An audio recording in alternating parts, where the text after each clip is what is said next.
de démarrer ce lancement en deux phases avec quelques interventions, discours d'introduction pour ce lancement. Et on va passer la parole tout de suite à Isabelle Blanc du ministère de l'Enseignement supérieur et de la Recherche, également Laurent Crouzet dans la foulée, ainsi que du CNRS, donc Jérôme Rose, et le BRGM qui interviendra juste après.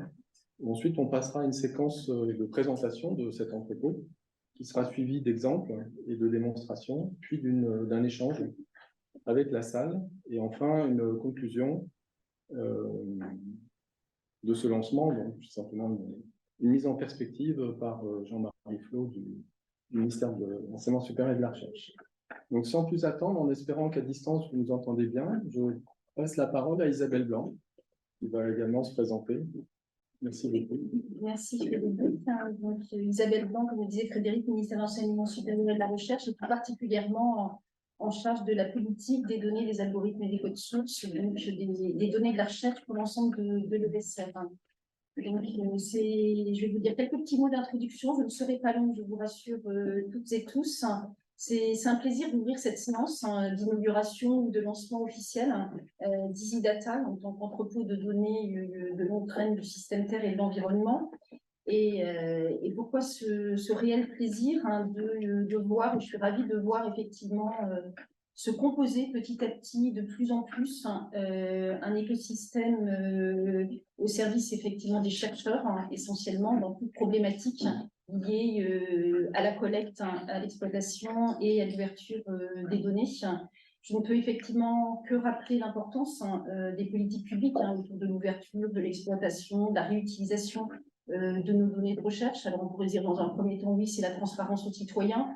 Bon, c'est pas forcément ce moteur-là qui est le nôtre, c'est surtout cette mise à disposition et la réutilisation qui peut être offerte, je dirais, à d'autres communautés que celles des producteurs, de façon à ce qu'on puisse avoir effectivement cette science plus cumulative et favoriser effectivement au travers de ces données, et surtout lorsqu'il s'agit de données acquises effectivement sur le temps, bien évidemment, qu'elles puissent être à disposition de tous dans le cadre des travaux de recherche. Mais aussi, je ne voudrais pas oublier le fait qu'il recitait que ces données, elles sont aussi utiles à d'autres que ceux qui les ont produites, et qu'elles sont là aussi pour favoriser, comme je disais, découverte, réutilisation, mais aussi innovation. Et donc, elles s'adressent aussi à la fois aux citoyens et aux entreprises. Une fois que j'ai proposé ces éléments, je dirais, rapides, que sont les enjeux portés par nos politiques publiques en la matière, c'est vrai que pour rendre cela possible, il faut accompagner les communautés de recherche, les équipes dans la création de données qui soient nativement réutilisables. Et c'est ce que s'emploie à faire Dataterra ou un certain nombre d'autres infrastructures. Et notamment Dataterra, en étant aussi voilà, une infrastructure, je dirais, centrale pour tout le domaine système Terre et environnement. Et on sait bien que l'importance de cet accompagnement, certes, on peut avoir une approche généraliste, vous y reviendrez en montrant aussi la complémentarité avec ce qui peut exister au niveau national et international. On sait que cette approche généraliste et cet accompagnement généraliste des équipes de recherche ne sera jamais suffisant et qu'il y a besoin effectivement de pouvoir accompagner chaque communauté disciplinaire dans cette production et de données réutilisables.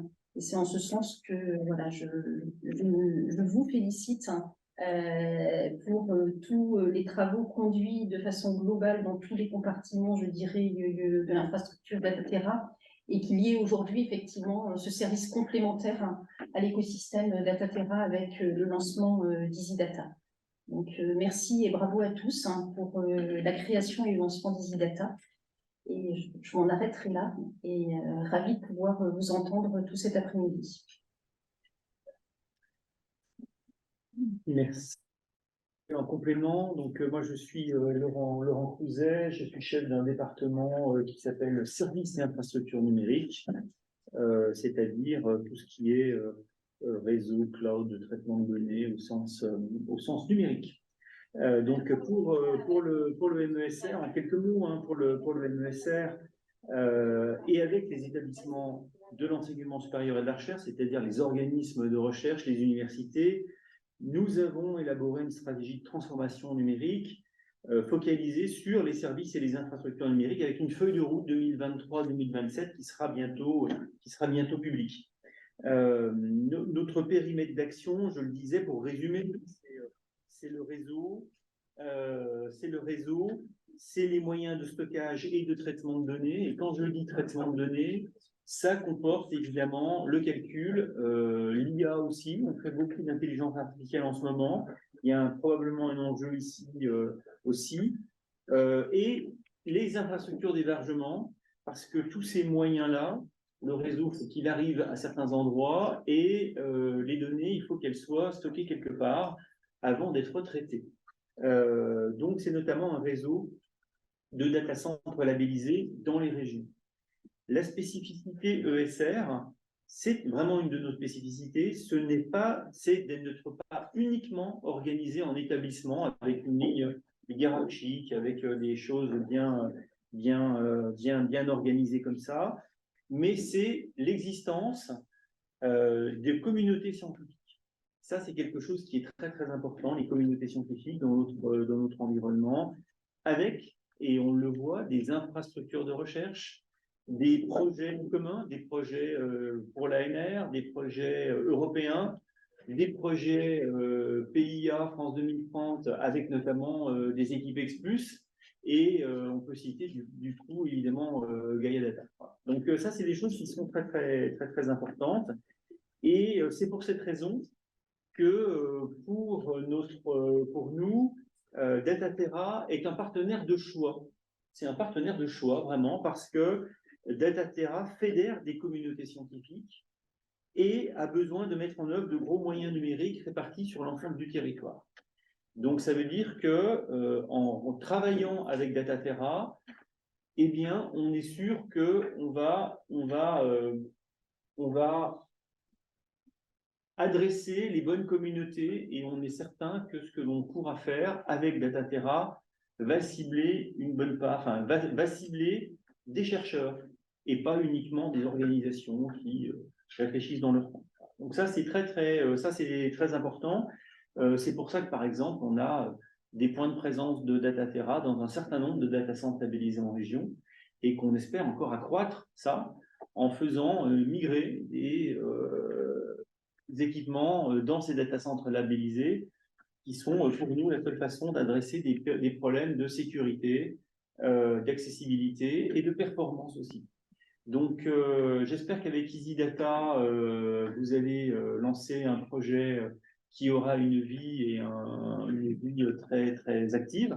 Donc, de mon côté, je souhaite également longue vie à EasyData et on sera toujours à votre écoute pour essayer de voir comment on peut vous aider.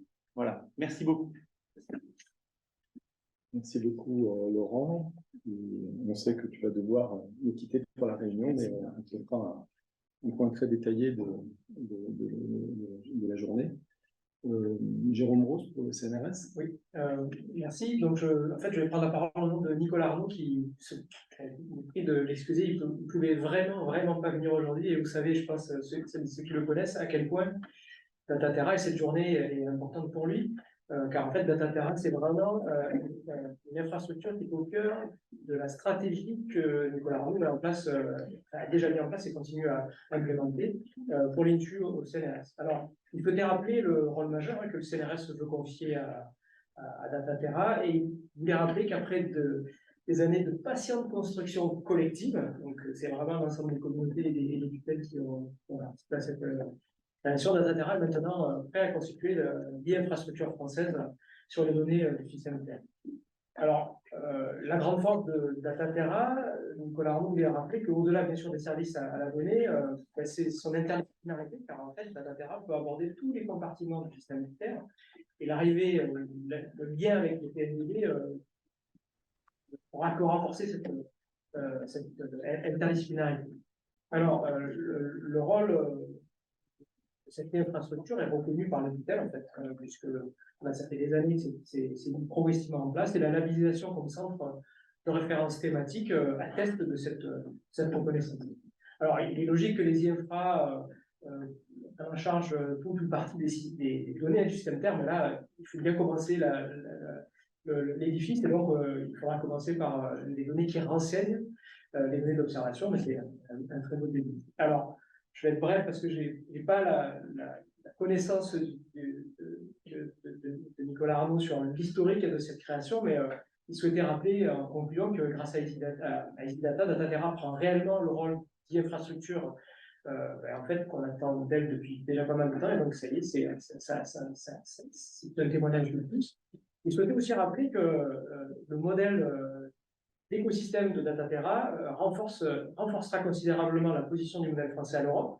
Alors là, je peux le dire en mon nom, ayant participé à une petite délégation qui s'est rendue à Bruxelles il y a quelques temps, je peux vous dire que les personnes qu'on a vues de la Commission européenne ont été très intéressées par les présentations qui ont été faites de Dataterra et donc de Easydata. Donc, bonne suite pour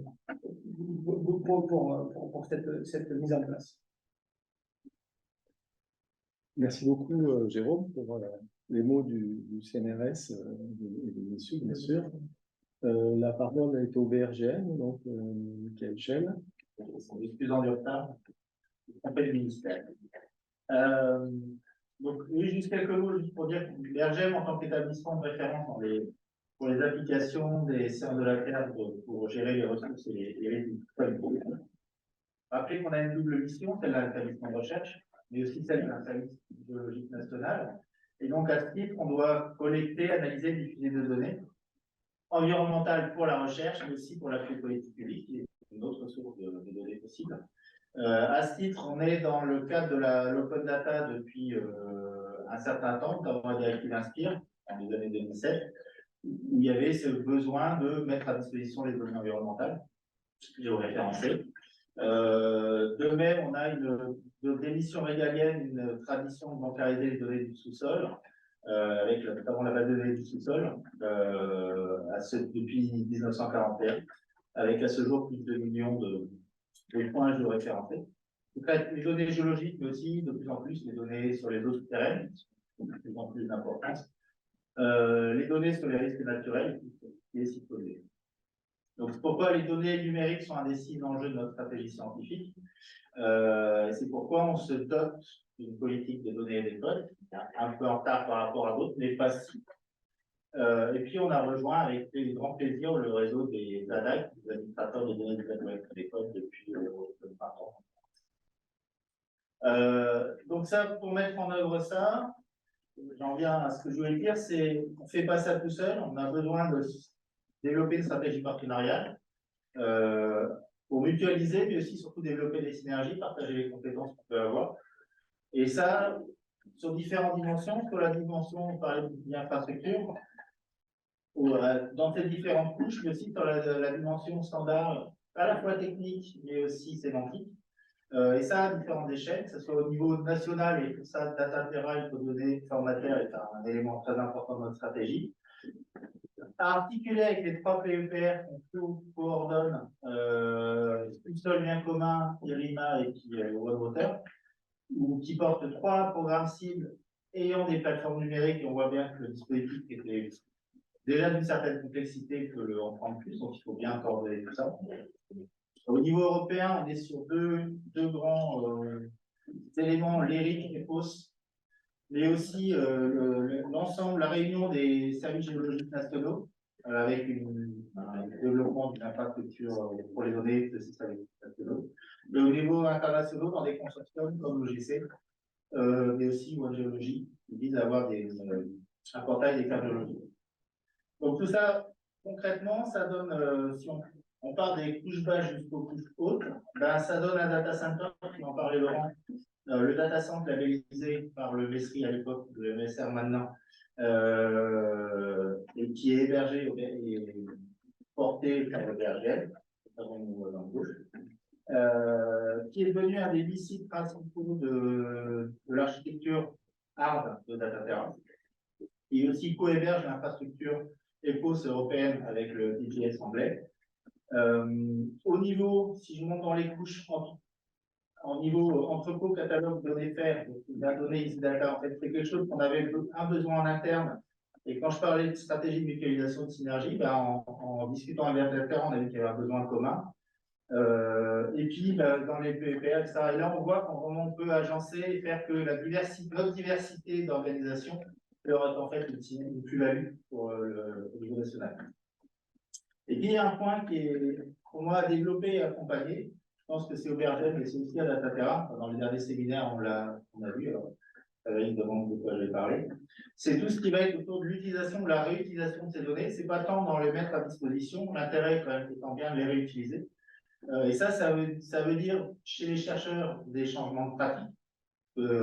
Voilà, c'est pas tout à fait la même compétence. Ça veut dire des environnements de travail, type VRE, ça veut dire des capacités en tout ce qui va être data-driven, machine learning et autres, et voir ce qui émerge, qui n'est pas juste je pense, un effet mode, mais le jumeau numérique en termes d'appui aux politiques publiques, notamment, quelque chose qu'on cherche à creuser. Et là, pareil, je pense qu'il y a beaucoup de synergie à travailler ensemble pour faire ça, et qu'on ne fasse pas chacun dans son coin. Et pour conclure naturellement sur Easy Data, en fait, c'est une concrétisation de la stratégie dont je viens de vous parler.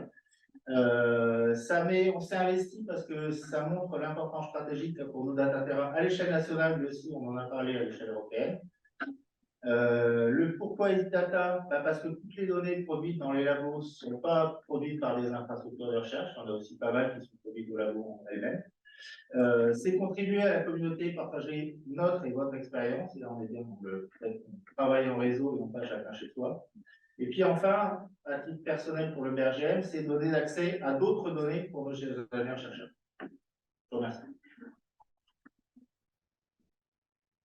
Merci beaucoup, Michael. Ça nous permet donc de dire quelques mots au nom de Dataterra. Déjà pour dire qu'au nom de toutes les équipes impliquées, je pense aux 4 pôles de données, également aux collègues du PNDP, aux équipes impliquées dans le projet Gaia Data, et évidemment aux équipes en charge du projet depuis maintenant quelques années, qui pourront s'exprimer tout à l'heure. Et donc vous pourrez mesurer le travail accompli.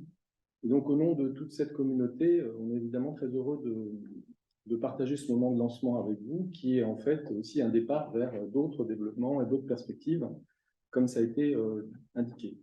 Alors, bon, passer en dernier, évidemment, je vais essayer de pas faire de redite, en tout cas plutôt d'essayer d'apporter un éclairage sur comment s'est construit Easy Data, en étant très vrai, je vous rassure, et quels sont les défis qui restent en fait à accomplir aujourd'hui.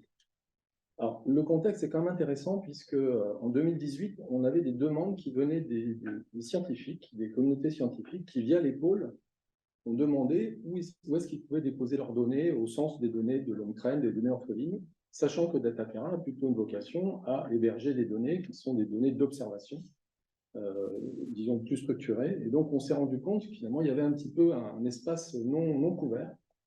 Et donc, c'est dans ce cadre-là où on a discuté avec un certain nombre de partenaires, dont BRGM, pour créer de la synergie et monter une équipe pour pouvoir travailler, après avoir fait une étude du positionnement, une étude aussi de ce qui se passait aussi à l'international. Hein. On a beaucoup regardé ce que font notamment les Allemands, à Pangea. Et c'est comme ça qu'on s'est lancé dès 2019, après accord du comité de pilotage de Dataterra, puisqu'on sortait un petit peu du mandat initial de l'infrastructure, et le comité de pilotage en 2019 nous donnait le feu vert pour avancer dans ce contexte avec une coopération très active du BRGM. Est arrivé ensuite, dans le cadre des politiques nationales de la science ouverte, Recherche DataGouv et Dataterra, en ayant été reconnu comme centre de référence thématique, avait du coup un cadre dans lequel pouvoir contribuer à cette stratégie nationale au travers de la mise en place d'un entrepôt des données de long trend qu'on vous décrira juste après.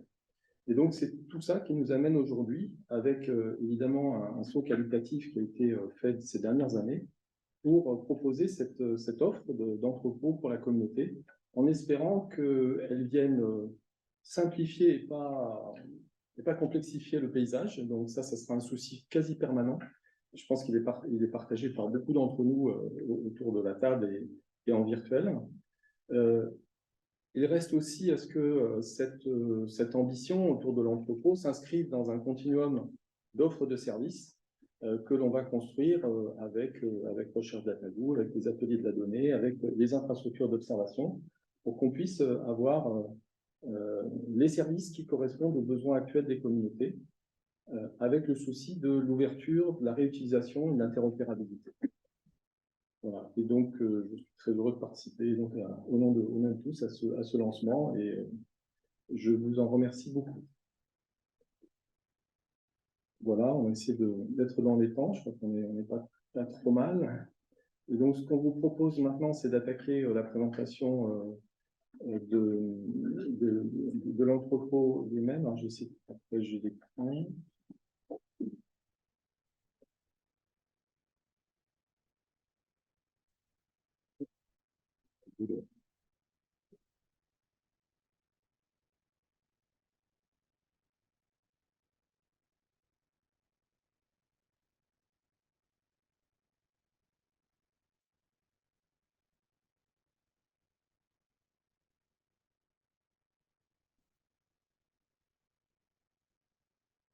Alors,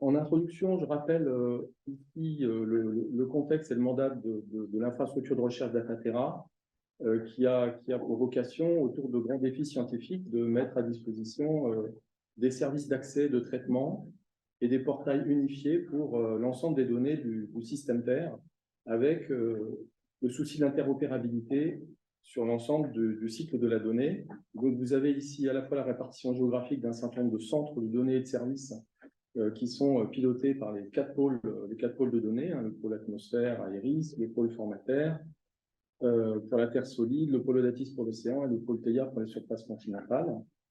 Et le tout constituant un ensemble avec un certain nombre de centres de données de services et de centres d'expertise que vous voyez figurer sur la petite carte.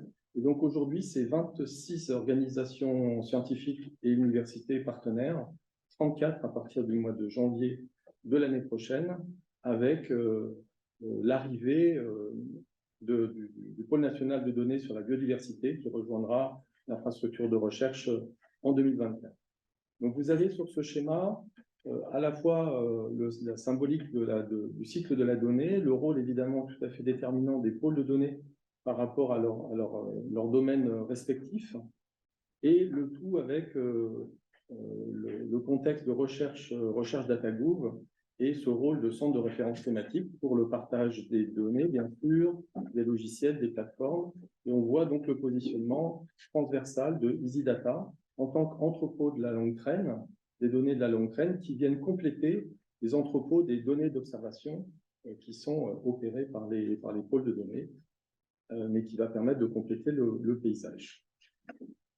Le schéma qui suit met en évidence comment l'infrastructure de recherche Dataterra se positionne au sein de l'écosystème Recherche Datagoo dans son rôle de centre de recherche thématique. Et donc, on y reviendra dans les présentations ultérieurement. Donc, c'est ces quelques éléments-là que je voulais citer en introduction pour définir un peu le cadre dans lequel ça s'inscrit. Et donc, je vais passer maintenant la parole à Estelle Piercot et Hélène Bressan, qui sont les co-chefs de projet, je crois qu'on peut dire ça comme ça, qui pilotent l'entrepôt EasyData depuis quelques années maintenant. Et donc, vous avez la parole. Merci Frédéric. Est-ce que tu peux avancer, s'il te plaît? Merci. Eh bien, donc, je veux profiter de l'occasion qui m'est donnée aujourd'hui pour remercier effectivement cette équipe projet qui a commencé, qui travaille avec nous depuis le début. D'abord Olivier Pouvel, qui est aujourd'hui avec nous du VRGM, qui a permis que le projet puisse se faire en accord entre Dataterra et le VRGM. Hélène, qui est à côté de moi et qui est effectivement la copilote avec moi du projet, mais aussi Véronique Bertrand du Récif, qui est Post France maintenant, et Marine Vernier de l'Ifremer, qui ont également apporté beaucoup de choses et beaucoup de leurs compétences dans ce projet. Et Sandrine Dalmar de Dataterra qui nous a bien aidé au niveau de la communication avant que Reslen arrive. Frédéric, il faut que tu arrêtes de me changer les slides. Sinon. Ouais, j'essaie d'enlever la fenêtre. Ah. Parce que moi, j'arrive plus à suivre. Merci. Juste un petit rappel du projet EasyData dans la timeline. Donc, l'origine du projet au sein de Dataterra et le commencement de notre point de vue est arrivé, c'était au début 2021 où on a fait une analyse des besoins on a questionné les communautés, puisque le besoin venait des communautés, on les a questionnés sur quels besoins, pour quel type de données, des données de longue traîne, c'est vite apparu, des données en vue de publication, c'était vraiment le premier besoin, c'était celui-là. De cela, nous avons fait les spécifications de l'interface et le modèle de métadonnées, parce qu'il nous tenait à cœur d'utiliser les standards des communautés qui sont reconnus par nos communautés, notamment l'ISO 1915. Et donc, nous avons fait un modèle de métadonnées qui soit en accord avec le standard ISO 1915, mais qui puisse aussi servir les communautés et les besoins des communautés. Le deuxième plan national de la science ouverte est arrivé un peu après, donc on s'est calé aussi sur la volonté nationale au niveau de la science ouverte, et on a lancé une première version fin 2021-2022, et on a eu la chance d'avoir des premiers tests par les communautés récifs qui nous ont fait énormément de retours et qui a permis vraiment d'améliorer et l'interface et l'ergonomie, mais aussi le modèle de métadonnées qui n'était pas tout à fait adapté au début, donc qu'on a vraiment amélioré. Et petit à petit, l'année 2022, en fait, a servi à faire des améliorations et des itérations avec les communautés, les différentes communautés de Dataterra, pour aller de l'avant, avancer, faire toujours mieux. On a inséré des vocabulaires pour respecter de plus en plus les principes FAIR. On a mis en place toute l'organisation qu'il y a à faire avec les pôles de données pour garantir que ce soit un entrepôt de qualité, on en parlera juste après. Et puis comme RDG a démarré mi-2022, on a commencé les relations avec RDG pour voir comment l'entrepôt EasyData pouvait être inséré dans l'écosystème national qui est en train de se mettre en place.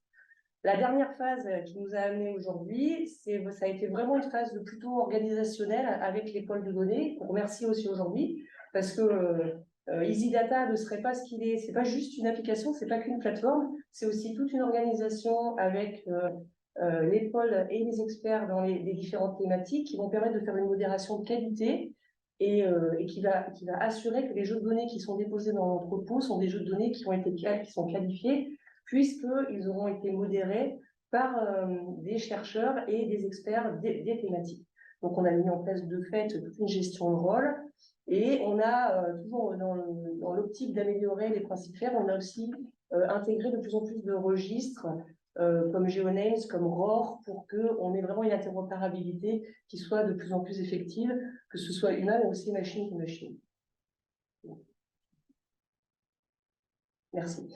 Dans l'écosystème national et Dataterra, comme Frédéric l'a rappelé, donc on est parti, Dataterra, il y a les 4 pôles de données qui ont chacun leur centre de données d'observation et de service pour toutes les données d'observation qui sont structurées. Et il y avait effectivement un manque pour les données dites de longue traîne. Et c'est dans cet écosystème que EasyData a été créé. Il y a d'autres entrepôts de données qui existent pour les données de longue traîne, notamment pour Audatis, le pôle Audatis qui est le pôle Océan. Sinoé existait déjà, donc on n'a pas vocation à se substituer à ce qui existe déjà. Il y a le Data Indoor aussi pour toutes les données de biodiversité. Et au niveau du BRGM, il y a quelques entrepôts institutionnels, et notamment au niveau du BRGM, il y a Cupidon qui est en train de se monter. C'est les données de ces entrepôts de données de longue traîne qui existent déjà ont vocation à être moissonnées par EasyData et à être utilisées dans EasyData. Je peux passer la parole à Hélène pour la suite. Donc EasyData, son objectif, c'est bien entendu de capitaliser les données de la recherche et favoriser leur référencement et leur citation en leur attribuant un DOI. Donc, on a travaillé sur une simplicité de défaut, Christelle en a parlé. On a pris en compte l'identifiant de chercheur, justement, dans une logique de relier les DOI avec les différents identifiants aussi. On a utilisé la brique de connexion Emilia Grenataire. Le dépôt se fait en quelques étapes. Donc, même si on s'est basé sur des standards, donc l'ISO 1915, c'est un standard reconnu pour toutes les données géoréférencées. On a essayé de simplifier au maximum, parce que la norme peut être très exhaustive, très verbeuse. Donc, en se concentrant sur les champs vraiment indispensables pour décrire au mieux le jeu de données. Dans la même logique, on a respecté au maximum les principes FAIR, donc en intégrant des thésaurus basés sur les principes du web sémantique, pour faire des liens aussi avec les thésaurus utilisés par les pôles de données, peut-être aussi plus loin vers le GCMD, etc. L'objectif, c'est bien sûr une pérennisation et améliorer la visibilité des données. Et en termes de périmètre, on est bien sur les données de la recherche du système Terre et de l'environnement. Donc après, si on fait aussi le parallèle avec un cycle de vie des données, donc il en existe plusieurs. Moi, j'ai tendance à utiliser celui-ci. EasyData va permettre la conservation, faciliter l'accès à certaines données et permettre la découverte et la réutilisation de ces jeux de données pour en produire d'autres, on espère.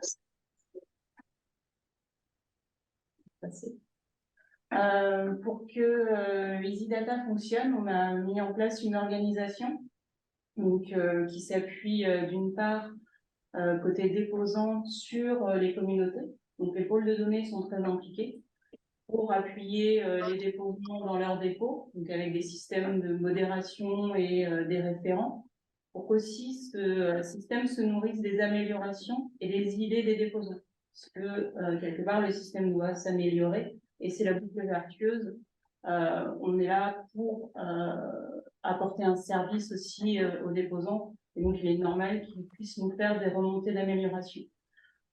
Donc l'équipe DataTerra et l'équipe projet, même si aujourd'hui on a un peu perdu Marine et Véronique, on fait le lien avec les communautés et aussi avec, je dirais ici, les travailleurs de l'ombre, donc toute l'équipe technique du BRGM qui travaille d'arrache-pied, qui sont quelques-uns à nous écouter aujourd'hui. Donc, je les remercie de leur implication puisque cet entrepôt ne serait pas ce qu'il est sans leur travail. Donc, l'objectif, nous, on est bien à l'interface entre les communautés, le respect des principes FAIR et le lien avec les équipes techniques.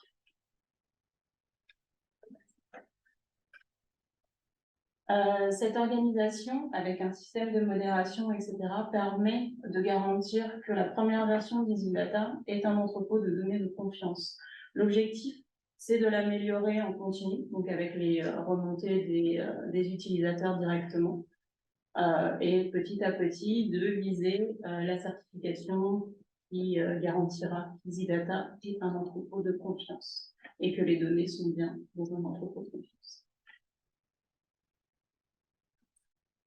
Donc, on vous a préparé quelques démonstrations. Oui, vas-y Frédéric. Donc, on va vous faire la démonstration du dépôt pour commencer, juste pour préciser pour ceux qui ne le savent pas. En fait, dans l'entrepôt EasyData, il y a plusieurs niveaux de granularité. On a un niveau de dépôt qui englobe globalement un ou plusieurs jeux de données, et ensuite on a un niveau jeu de données, et c'est sur les jeux de données qu'on va mettre les DOI. C'est important à savoir, c'est aux chercheurs en fait de définir le niveau de la granularité qu'ils souhaitent pour ces jeux de données, parce qu'un jeu de données peut composer un ou plusieurs fichiers aussi, mais c'est vraiment aux chercheurs qui connaît de toute façon mieux les jeux de données qui doit faire ses niveaux de granularité, mais il sera obligé de toute façon de créer le dépôt pour englober, et ensuite il pourra déposer ses jeux de données, et c'est sur les jeux de données qu'on mettra le DOI.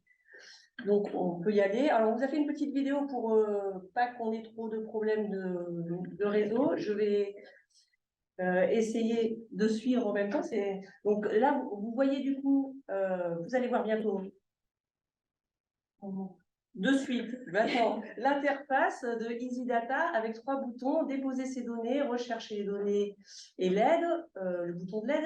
On vous conseille d'aller voir l'aide en cliquant sur le bouton parce que c'est un guide interactif en PDF qui va vous aider non seulement à préparer votre jeu de données, parce que toutes les métadonnées que vous allez avoir seront dedans, mais aussi de connaître les périmètres dédiés à chaque communauté. Donc là, on voit le périmètre de la communauté qu'on a vu là, atmosphère, surface continentale, océan, il est disponible dans le... Et donc là, vous voyez le processus de publication. Donc d'abord, on se connecte, ensuite on crée un dépôt. Ah oui, ça va très très vite.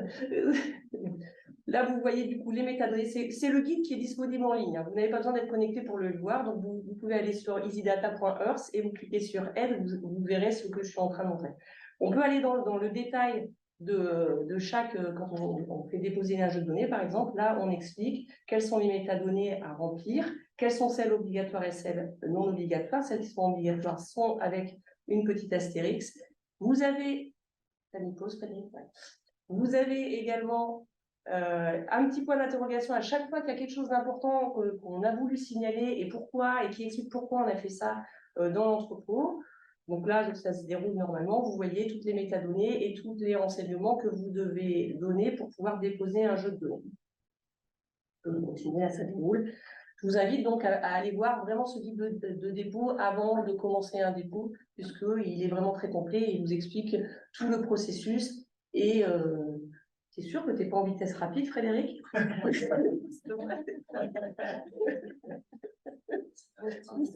trop optimisé. Frédéric a dit 10 minutes de démonstration. Pardon, allons-y. Donc, sur le menu à gauche, vous avez un menu à gauche qui liste plusieurs choses. Les dépôts, alors comment vous voyez les dépôts qui sont publics, normalement vous les voyez. Vous avez l'interface de recherche, vous avez l'aide. Et pour déposer, vous devez vous connecter. Donc, on clique soit sur déposer, soit sur se connecter en haut à droite. Parce que vous voyez, 3 manières de se connecter. Soit vous créez un compte directement, soit vous passez par WorkID, soit vous passez par Edugen. L'interface de connexion, c'est une interface SSO, pardon, qui a été fait par Aeris. Et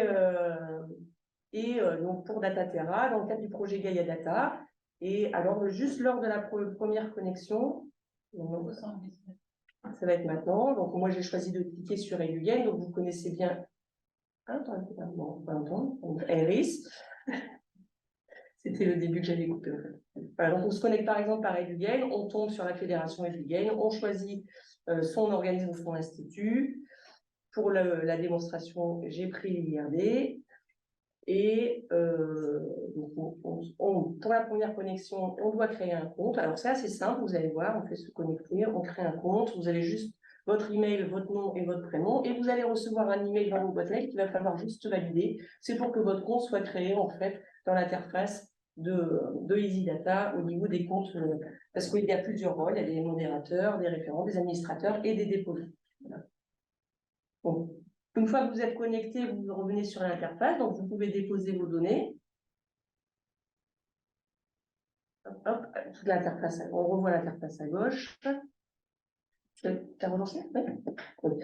Donc vous voyez vos dépôts. Bon, pour l'instant, c'est vite parce que j'ai encore rien déposé. Les jeux de données, pareil. Mais dès que vous allez déposer des dépôts, des jeux de données et des ressources, vous allez pouvoir, par le menu à gauche, retrouver tout ce que vous avez déposé. Donc là, je vais faire un exemple de création de dépôt qui, je vous le rappelle, est le premier niveau de granularité, en fait. Donc la vidéo sera disponible aussi, la vidéo de démonstration sera disponible aussi sur le site. Donc là, pour pouvoir créer un dépôt, vous devez remplir ces métadonnées-là. Et donc, vous allez retrouver dans l'interface les métadonnées qu'il y a dans le guide de dépôt. Donc là, j'ai fait un exemple avec un jeu de données Gemini 3 qui est de la communauté Récif, qui a fait partie des premiers testeurs et vraiment, ça a été un des jeux de données test pour l'entrepôt EasyData. Donc, on voulait aussi remercier Eline. Et donc, nous avons repris pour la démonstration son jeu de données, de telle sorte à ce qu'il y ait aussi un exemple réel d'un jeu de données qui peut rentrer dans EasyData. Donc là, c'est un exemple de très volontaire, je vais y aller. Donc, la communauté, vous voyez, vous mettez les pôles de données, donc Eline est de Récif Epos et Formater. Elle a mis comme thématique du fait la thématique Solideur, sachant que les thématiques, en fonction des thématiques que vous allez mettre, vous allez avoir des modérateurs associés. Les modérateurs sont associés aux thématiques. Donc, si vous avez plusieurs thématiques, il y aura des modérateurs de plusieurs thématiques et ils se partageront le travail en fonction du jeu de données pour trouver l'expert le plus à même de modérer votre jeu de données. Ensuite, vous avez les mots-clés et les keywords. Tout ça, c'est lié à des registres. Et vous voyez, registre des thématiques en vert, registre des mots-clés en vert. Vous pouvez cliquer dessus directement pour avoir accès aux vocabulaires qui sont associés. les vocabulaires ont été faits par les communautés. Donc, ensuite, vous devez saisir l'emprise. Soit vous pouvez la saisir grâce à GeoName dans le champ description en haut à gauche. Donc là, par exemple, pour la France, c'est Republic of France. Soit vous pouvez le faire à la main. Donc là, on vous a mis les deux façons de faire. Vous avez de fait, en saisissant l'emprise, alors si j'avais choisi GeoName, j'aurais eu en plus l'intitulé. Là, comme je l'ai fait à la main, je n'ai eu que la big box. Vous devez ensuite renseigner l'emprise, l'étendue temporelle, avec un format année, mois, jour. Et ensuite, vous devez au moins, alors nous sommes au niveau du dépôt, au niveau du jeu de données, vous devez au moins fournir un contact obligatoire, qui est le point de contact, c'est-à-dire la personne qui renseigne les métadonnées.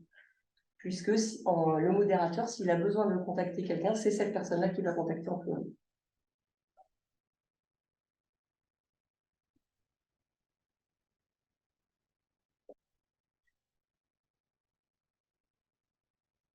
Vas-y, c'est juste s'il faut écrire.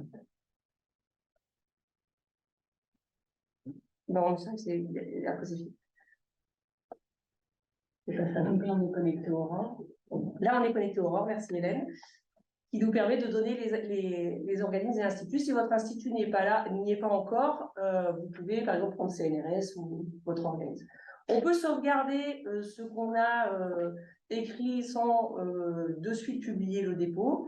Et pour pouvoir sauvegarder, il faut qu'il y ait au moins le titre et le point de contact. Oula, le titre et le point de contact au niveau du dépôt. Une fois qu'on a sauvegardé, on peut revenir dessus, mettre des compléments. Par exemple, là, j'ai ajouté un autre point de contact et je demande la publication du dépôt. Une fois que la publication est demandée, le dépôt arrive dans la boîte des modérateurs qui se chargent de vérifier et de valider celui-ci. Vous pouvez, on voit donc que la publication est demandée, vous pouvez quand même si la publication n'a pas été acceptée de suite, commencer à remplir, à déposer vos jeux de données, vos jeux de données. Donc là, vous voyez toutes les métadonnées obligatoires et optionnelles. Donc l'interface est la même. La différence entre le dépôt et le jeu de données, c'est qu'on demande un peu plus d'informations sur les obligatoires pour les jeux de données, de telle sorte à ce qu'il y ait un maximum d'informations. Par exemple, on demande à ce qu'il y ait la traçabilité et donc l'historique des jeux de données que vous déposez, de quels jeux de données elles proviennent, de quels traitements ont été effectués sur la donnée. Il y a possibilité, donc là on revoit les thématiques, alors on voit que les thématiques en vert sont les thématiques qui sont issues directement du dépôt et celles que vous ajoutez pour votre jeu de données apparaissent en bleu. Donc ça descend directement du dépôt. On voit aussi que le dépôt associé est mis automatiquement, vous n'avez pas besoin de le réécrire. Et ensuite, vous pouvez donc déposer vos jeux de données.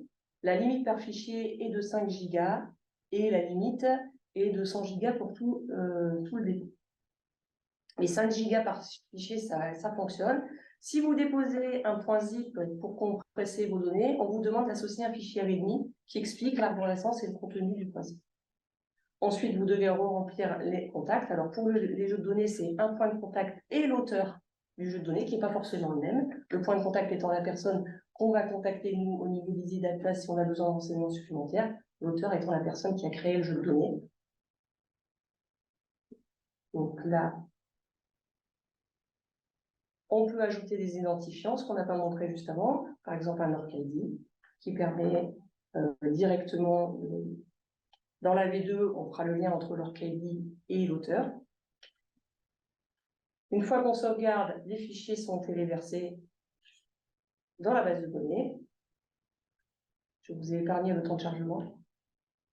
Mais il y a une barre de progression qui permet de voir à peu près le temps de chargement. Le chargement est en cours. Voilà, et donc là, on voit, j'ai sauvegardé. Donc on voit, c'est en cours de rédaction pour l'instant, puisque je n'ai pas encore demandé la publication. Donc, je reviens quelques temps plus tard pour terminer mon dépôt de jeu de données. J'ajoute la date de création, qui est la date de création du jeu de données, et pas de la fiche de métadonnées, puisque la date de création de la fiche de métadonnées, ça se fait automatiquement au niveau du système. Donc, c'est bien la date de création du jeu de données. Je donne les contraintes d'utilisation. Je choisis aussi une emprise. Donc, toujours pareil, soit directement avec destination, soit une saisie manuelle. On peut faire des multi-emprises si on le souhaite, c'est prévu. On choisit le type de représentation spatiale, donc soit une grille, soit du textable, soit du vecteur. On est obligé là de mettre l'étendue temporelle. Et ce que je vous disais, le champ suivant, c'est le champ de traçabilité qui est très important pour connaître l'historique du jeu de données qu'on dépose et vraiment avoir une traçabilité sur la provenance de ce jeu de données et les traitements éventuels qui ont été faits depuis le jeu de données source jusqu'au jeu de données qu'on aura déposé dans EasyData. On met le deuxième point de contact, qui ici est la même personne, qui peut très bien être la même personne.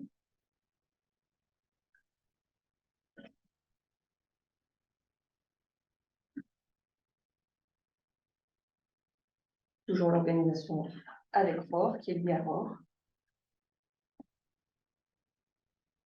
On peut rajouter les identifiants.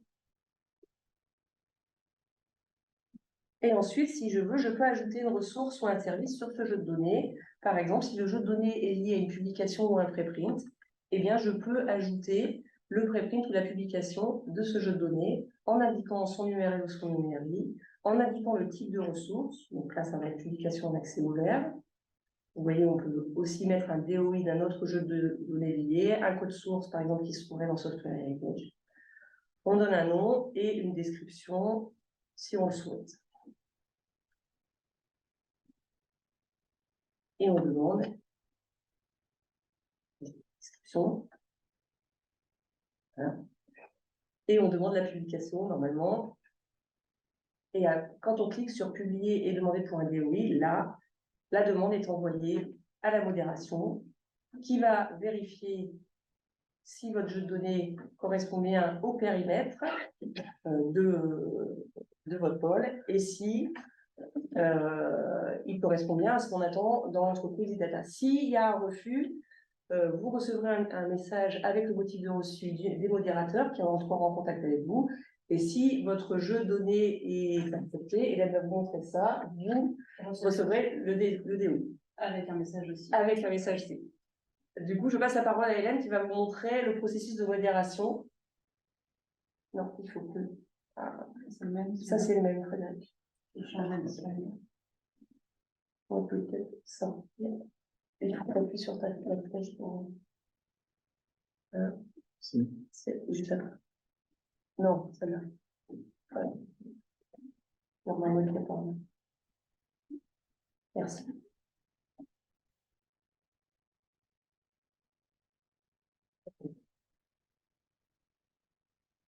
Donc la modération, une fois que le modérateur est connecté, donc il a une icône supplémentaire qui lui permet d'accéder au tableau de bord de la modération, où on voit qu'il va pouvoir consulter les fiches à valider, les fiches acceptées et les fiches refusées. Donc il peut trier selon ce qu'il a envie. Donc là, par exemple, sur la date de création, pour retrouver le jeu de données à valider. Comme on l'a vu, il y a un degré de granularité, ce qui fait qu'il faut avoir le premier niveau qui soit préalablement validé pour pouvoir publier le second. On va le voir tout de suite. Le modérateur va cliquer d'abord sur le jeu de données sans que le dépôt ait été publié, donc la fiche mère décrivant le jeu de données. Donc, il a accès à l'ensemble des informations et il va pouvoir vérifier champ par champ l'exhaustivité des informations et la cohérence des informations. S'il accepte la publication du jeu de données sans que le dépôt soit préalablement publié, il y a un contrôle qui lui indique d'aller d'abord publier le dépôt. Donc là, il retourne vérifier le dépôt. En connaissance des informations. Donc là, il voit qu'il n'y a aucun jeu de données de publié associé à ce dépôt. Et il va aller vérifier le contenu de la fiche.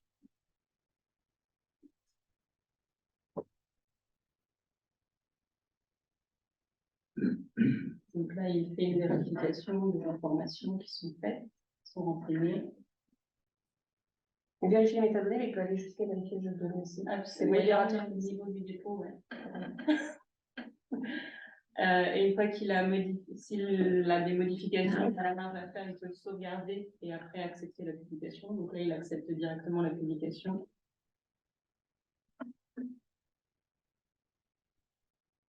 Et après, il va pouvoir aller vérifier le jeu de données et faire l'attribution de DOI.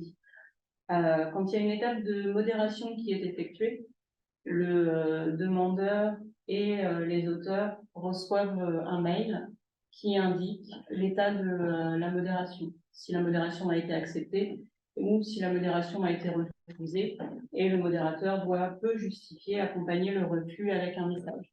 Donc il peut télécharger effectivement, le modérateur peut télécharger les jeux de données, et dans le cadre d'un zip, il doit effectivement s'assurer qu'il y a bien un fichier README qui est associé. Sachant qu'aujourd'hui, on n'a pas mis de limitation sur les formats de fichiers. Peut-être qu'on y viendra à terme.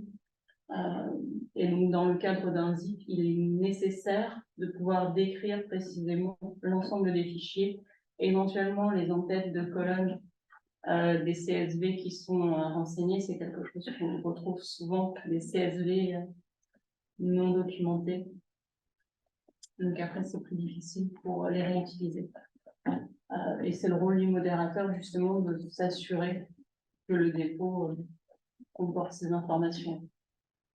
Donc là, la publication a été acceptée et on va avoir l'obtention d'un DOI. Sachant que ces démonstrations-là ont été faites sur un environnement de recettes et donc de tests. Ce sont des faux DOI qui sont attribués ici. On a fait quelques tests. Si vous arrivez à lire tout ce qu'il y a. Et là, ce que vous voyez, c'est l'interface, c'est le bac à sable dont Émilie me posait la question dans le chat. Donc, c'est cette interface-là où vous pouvez faire des tests de dépôt si vous le souhaitez avant de faire un vrai dépôt dans easydata.earth. Oui. Donc là, on consulte les informations une fois que le DOI a été attribué. Donc, on voit aussi qu'on a la citation automatique qui a été générée et qu'on peut générer en différents formats avec une fonctionnalité qui permet de la copier directement aussi. Donc là, on peut aller télécharger les jeux de données déposés. Et puis, on peut télécharger aussi la fiche de métadonnées selon différents formats.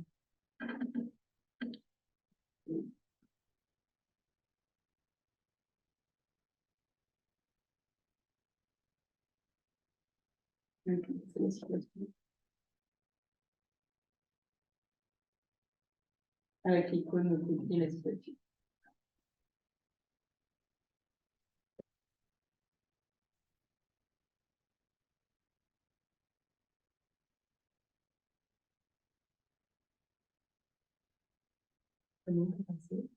J'ai fini ma démonstration de modération en tout cas.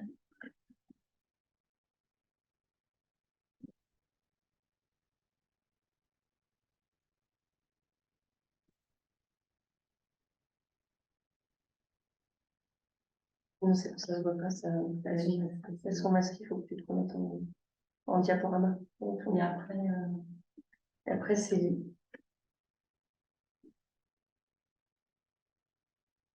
Ouais, témoignage et...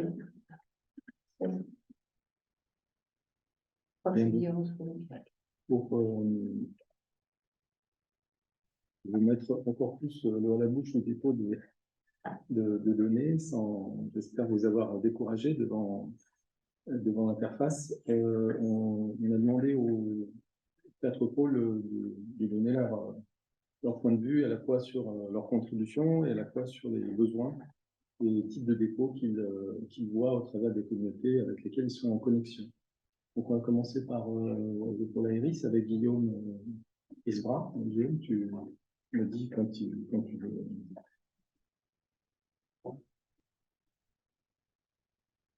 Donc, également rapide pour l'utilisation des utilisateurs par le pôle Iris.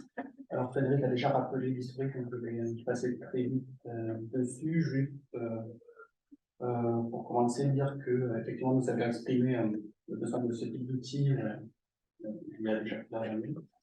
Donc, nous sommes vraiment très satisfaits de voir aboutir très satisfaits du résultat également, de cette première version répond déjà très bien aux besoins qui avaient été exprimés.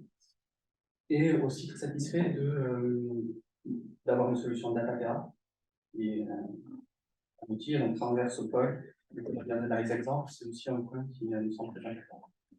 Alors, de notre côté, l'objectif était surtout de venir compléter un dispositif que nous avons déjà dans Iris depuis longtemps, qui est un appel à projet, et qui nous permet déjà de couvrir une grande partie des besoins de notre communauté, y compris pour les données de langue de traîne, mais avec un certain manque et certaines possibilités d'amélioration. Donc, cet appel à projet est ouvert en continu sur notre site web.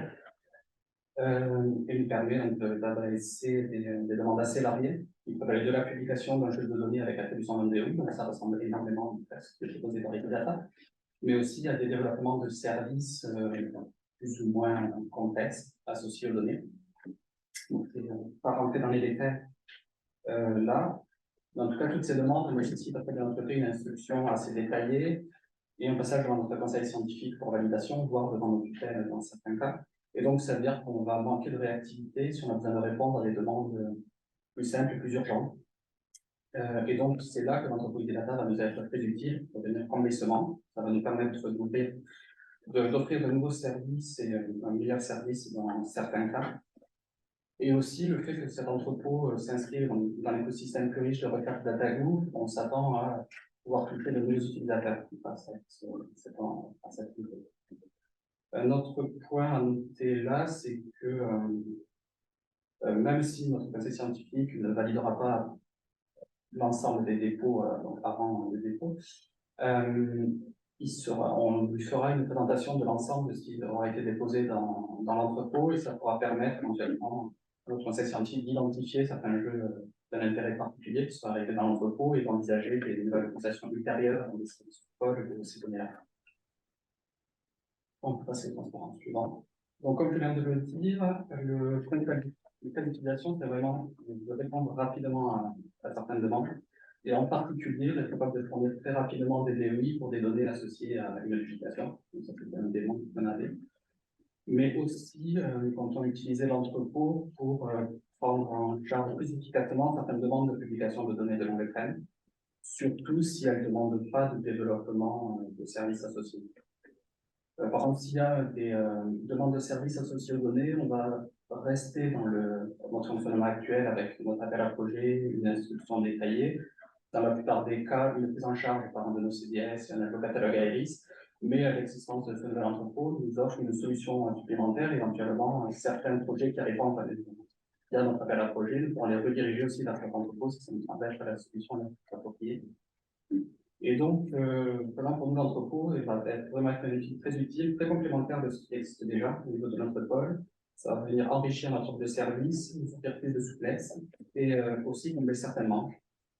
Donc, pour illustrer cela, j'ai deux exemples pour terminer. Donc, il y a le premier exemple, c'est une demande qui est arrivée très récemment d'obtenir un DOI sur un set de données associé à un papier qui est en cours de révision. Donc, ça, c'est un candidat pour l'entrepôt Ecosidata assez évident, ce sera très certainement le premier jeu publié dans Ecosidata pour la partie Iris.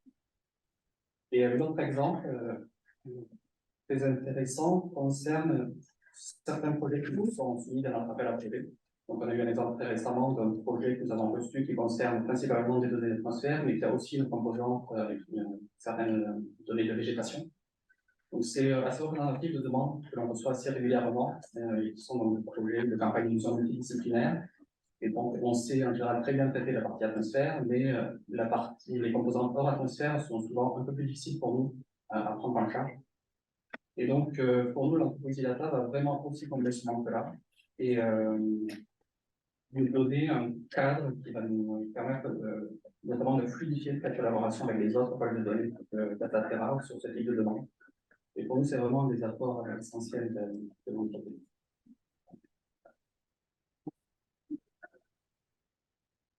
On a une question dans le chat, je me permets. On demande le délai de modération pour les pôles. Donc, pour Iris, peut-être que tu peux donner cette précision.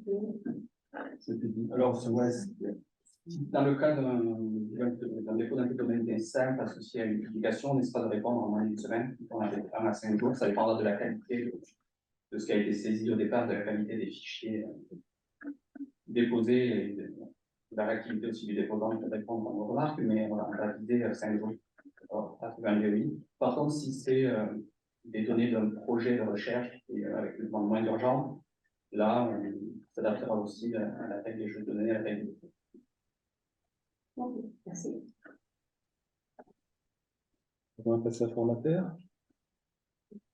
Oui, vous m'entendez? Allô? Ah, On entend très bien, hein. ah d'accord, ok. Pas de Pour souci. moi, j'ai eu un doute. Très bien, donc oui, Emmanuel Chalzul, responsable scientifique de Formater. Alors attendez, je vais peut-être monter un tout petit peu le son du micro, c'est peut-être mieux comme ça, non? Ouais. Non, c'est trop fort là, du coup. Ah là, c'est trop fort, alors je baisse. Hop. Désolé pour l'agression.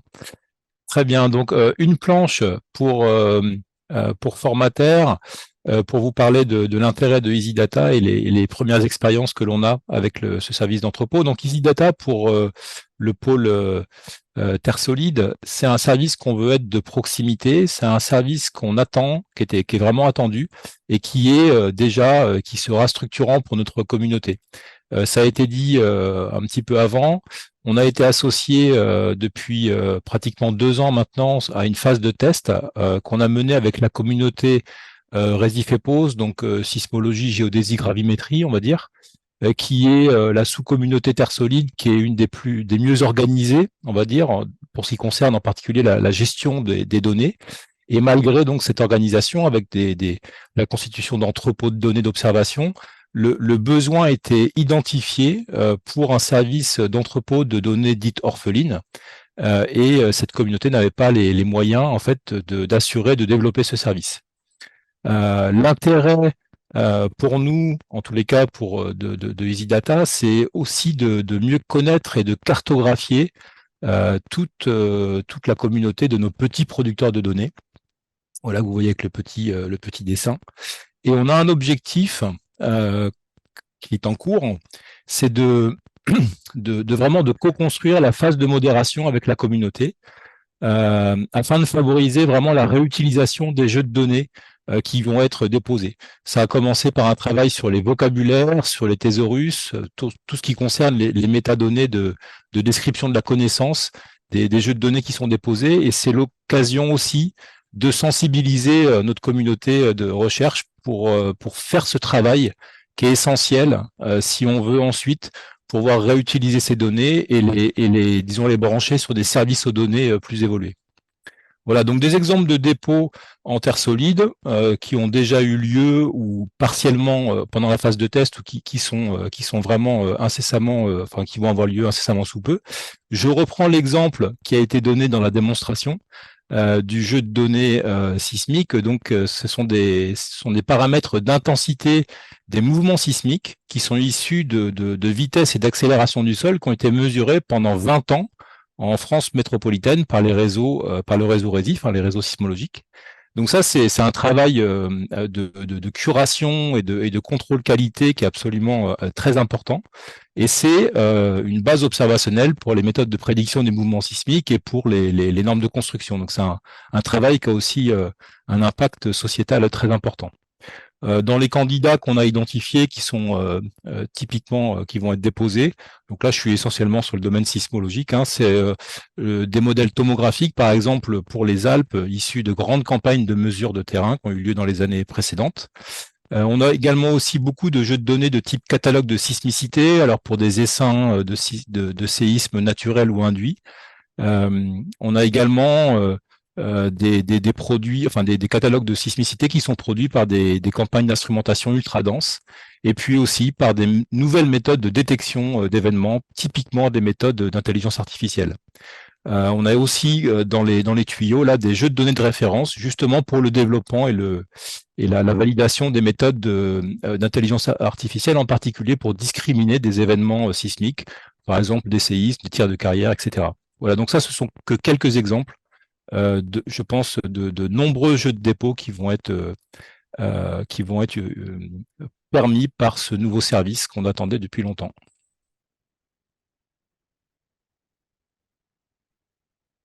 Okay. Donc, on peut enchaîner. Donc, Anne Puissant, responsable scientifique pour le pôle des surfaces continentales TEIA. Donc, nous aussi, on est vraiment très contents de voir l'aboutissement de ce projet qui va permettre pour la communauté scientifique TEIA, qui est en pleine structuration, d'apporter vraiment une vision la plus complète et structurée possible et pour orienter vraiment les besoins de valorisation des jeux de données des communautés. Donc, en sachant que pour les communautés qui sont déjà structurées, on pourra s'appuyer sur les entrepôts des aires d'observation, comme ça a été déjà cité, qui vont concerner vraiment les données d'observation sur le long terme, et principalement les données in situ. Et pour toutes les données issues, les jeux de données issus de collections, avec des productions régulières ou systématiques, ou des productions scientifiques en termes de chaîne de traitement, on va pouvoir aussi s'appuyer sur les entrepôts de nos centres d'expertise scientifique qui sont existants ou en cours de développement, sur des thématiques bien identifiées avec ces thèmes et ces domaines d'expertise autour de l'imagerie et de la radiométrie, des surfaces de l'occupation des terres, de la cryosphère, des eaux continentales et aussi des agrosystèmes. Donc pour structurer ça, on s'est un peu aussi appuyé sur les expériences dans les électropôles, avec la mise en place aussi récemment d'un appel à projet TEIA, qui va nous permettre vraiment d'orienter et vraiment de venir en appui des communautés scientifiques et de pouvoir s'appuyer sur nos CDS. Et dans ce cadre-là, EasyData va nous apporter vraiment un service complémentaire pour toutes les données orphelines et donc de long train qui vont permettre aux scientifiques de valoriser leur jeu de données. Et donc, nous aussi, on sera attentifs au sein du conseil scientifique de TEIA à la réutilisation potentielle de ces jeux de données pour pouvoir toujours améliorer les connaissances. Donc, ça va nous servir, EasyData va vraiment être très utile pour toute une série de jeux de données à la fois issus d'observations par imagerie, qu'elles soient terrestres, aériennes ou spatiales, mais aussi en lien avec toutes les données d'observation de terrain ou in situ, ou tout ce qui proviendra de leur combinaison.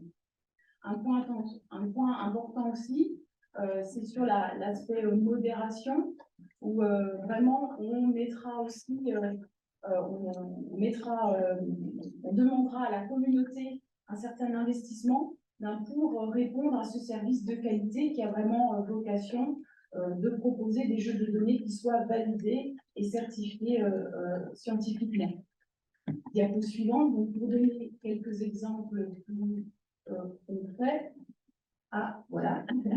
Donc, on a un certain nombre d'exemples dans le cadre de projets de recherche ou de travaux de jeunes chercheurs, des productions, souvent de produits cartographiques, par exemple l'occupation des sols. Donc là, typiquement, dans le cadre d'une publication ou dans le cadre de la valorisation d'un jeu de données issu d'une thèse, on a ce type de jeu de données qui va pouvoir être valorisé. On peut aussi avoir des campagnes d'observation sur des objets spécifiques, par exemple des arbres urbains. On peut imaginer aussi, on a eu des retours sur des objets tels que des glaciers, des parcelles agricoles, des choses comme ça. Donc là aussi, des mesures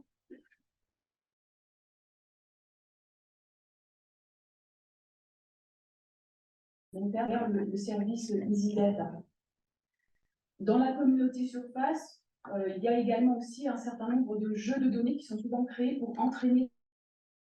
Et donc là aussi, EasyData apportera une solution pour valoriser et porter à connaissance ce type de jeu de données qui va pouvoir être réutilisé par la communauté.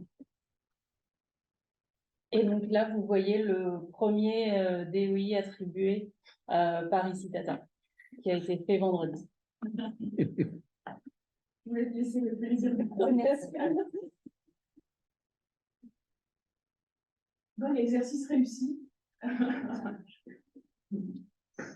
Bon, moi, pour ceux qui ne me connaissent pas, je vais passer 2 secondes à me présenter. Donc, je suis, toujours les guillemets, expert dans la division DGRIAE, système terre et astrophysique, et ainsi de suite. Et je m'occupe plus particulièrement des impacteurs de recherche. en ce sens que c'est moi qui suis les feuilles de route. J'ai suivi 2 feuilles de route. J'ai plus d'appartenance donc en France et au niveau européen aussi, puisque je suis président du Château Working Group Environnement pour les esprits européens. Donc voilà ma structure. Bon, alors maintenant je vais dire quelques mots, puisque c'est pour ça qu'on paye, vous l'avez dit. Donc je remercie d'abord mes collègues du MESR, du CNRS, du BMGM qui ont fait des présentations au départ qui montraient leur intérêt dans la gestion des données et des choses de ce genre. Et je pense que c'est important effectivement pour la France, à l'instar de ce qui est dit dans d'autres pays comme l'Allemagne ou ainsi de suite, qui ont commencé à faire ce genre de travail et qui est tout à fait essentiel, avoir des données de confiance pour l'avenir, et tout à fait essentiel pour les communautés scientifiques. Alors, donc je me réjouis, ou le MESR, je n'ai jamais su s'il fallait dire je ou le MESR, se réjouit de constater l'engagement des tutelles, l'Angiertata, évidemment, le CNRS, mais aussi le BRGM. Pour le BRGM, c'est un peu plus récent, mais c'est en plus l'engagement d'un formateur et sans doute d'un TIA à terme. C'est bien que vous investissiez dans le développement des services transversaux comme celui des entrepôts à l'heure actuelle. Je dois dire que c'est quelque chose qui avait été discuté dans le temps avec Didier Marquer, pardon, que vous connaissez. On était tous les deux d'accord, on avait poussé ça. Et j'ai revu Didier récemment, il regrette de ne pas être ici, mais il soutient tout à fait cette affaire. J'en profite aussi pour rappeler les atteintes des infrastructures au service de la science et qui jouent un rôle national essentiel pour donner de manière cohérente et unifiée l'ensemble de l'observation du système Terre. Parce que j'ai déjà entendu, ah oui, mais quand je veux savoir les échanges d'océan-atmosphère, pour l'océan, il faut que j'aille là, pour l'atmosphère, il faut que j'aille ici, et pour la Terre, il faut que j'aille là-bas. Donc là, je pense que c'est un progrès considérable d'Ataterra. C'est quelque chose, enfin, Frédéric peut le dire, que j'ai soutenu, qu'on a soutenu, que le MESR a soutenu depuis le début, et la venue du PLV sera un plus complémentaire pour cette affaire.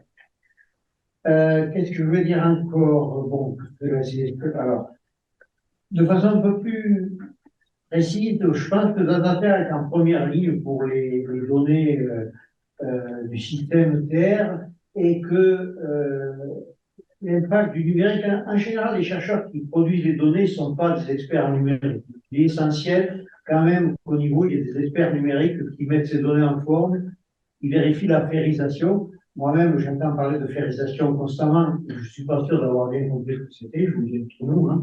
Mais il y a des experts pour ça, donc je ne me casse pas la tête. Je pense que le lancement de Easy Data s'inscrit dans ses ambitions, hein. Il est essentiel d'avoir des données à le train de bonne qualité et elles sont utiles pour la science et pour la modélisation de la Terre. J'ai déjà vu faire des scénarios sur l'évolution climatique. Il faut remonter en arrière et si on n'a pas les données, ben, on ne fait pas de scénario potable. Et encore une fois, donc, l'entrepôt de données ne peut pas faire le lien entre la production scientifique et les installations à long terme, ce qui stand tout en général l'information de la recherche. Ce que je veux dire aussi, parce que en général je fais assez court, c'est que j'ai vu tous les efforts qui ont été faits et je suis plus qu'agréablement surpris et je tiens à remercier tous ceux qui s'investissent dans ce genre de travail parce que je sais que c'est pas simple et je vois que ça avance. Alors, je sais bien que vous avez qu'un jeu de données, mais on va espérer que ça s'améliore et je tiens vraiment, je pense au nom du MESR et en tous les cas de la DGRI A1 du MESR, à vous féliciter et vous remercier.